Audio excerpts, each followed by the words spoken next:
बिजली विभाग का पाटन बाईपास करमेता में ट्रांसफार्मर गोदाम बना हुआ है, जहां पर खराब ट्रांसफार्मरों को सुधारा जाता है। मंगलवार की रात अचानक ही गोदाम में आग लग गई। क्षेत्र में आग लगते ही अफरा तफरी का माहौल बन गया। जैसे जैसे गोदाम में आग भड़क रही थी, वैसे वैसे लोगों में दहशत बढ़ रही थी। आग लगने से ट्रांसफार्मर में जैसे ही ब्लास्ट हुआ तो लोग अपने अपने घरों से भाग खड़े हुए। कुछ स्थानीय लोगों ने फायर ब्रिगेड और पुलिस को सूचना दी। जानकारी मिलते ही माड़ोताल थाना प्रभारी अपनी टीम के साथ मौके पर पहुंच गए। इधर आग लगने की जानकारी लगते ही करीब आधा दर्जन दमकल वाहन घटनास्थल पर पहुंच गए और आग पर काबू पाया। बताया जा रहा है कि जिस समय ट्रांसफार्मर गोदाम में आग लगी थी, उस दौरान 12 से 15 ट्रांसफार्मर जिनमें की तेल भी भरा हुआ था। जैसे ही गोदाम में आग लगी, वैसे ही एक के बाद एक 2 ट्रांसफार्मर ब्लास्ट हो गए। इस घटना में कोई जनहानि तो नहीं हुई, पर गोदाम से लगे घरों को खासा नुकसान हुआ है। एक पाटन बाईपास के पास एक निजी गोदाम में एक गोदाम के अंदर कुछ एमपीवी के ट्रांसफार्मर रखे हुए थे सुधार कार्य के लिए। उस गोदाम में आग लगी है ना।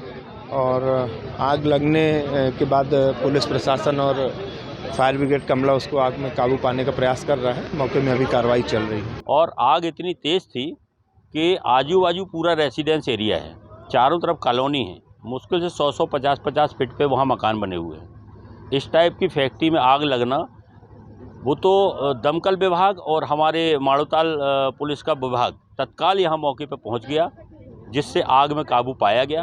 अगर ये अन्नू पारासर जी हैं, उनकी फैक्ट्री है जिसमें यहाँ ट्रांसफर रिपेयरिंग होते हैं। अगर ये आग समय पे काबू ना पाई जाती तो काफ़ी जन धन हानि हो जाती यहाँ पे। भैया यहाँ पे बाजू में ट्रांसफार्मर की फैक्ट्री थी, तो ट्रांसफार्मर रिपेयर होते थे। उसके चलते यहाँ पे आग लगी है करीब 7:30 बजे। उसके बाद कोई सूचना नहीं दी गई, और सूचना दी भी गई तो अब विभाग को आने में टाइम लगा या जो भी है, उसके चलते जो भी नुकसान हुआ है यहाँ पे, इसकी भरपाई कौन करेगा। और आप बताइए, यहाँ पे मकान से मकान लगे हुए हैं।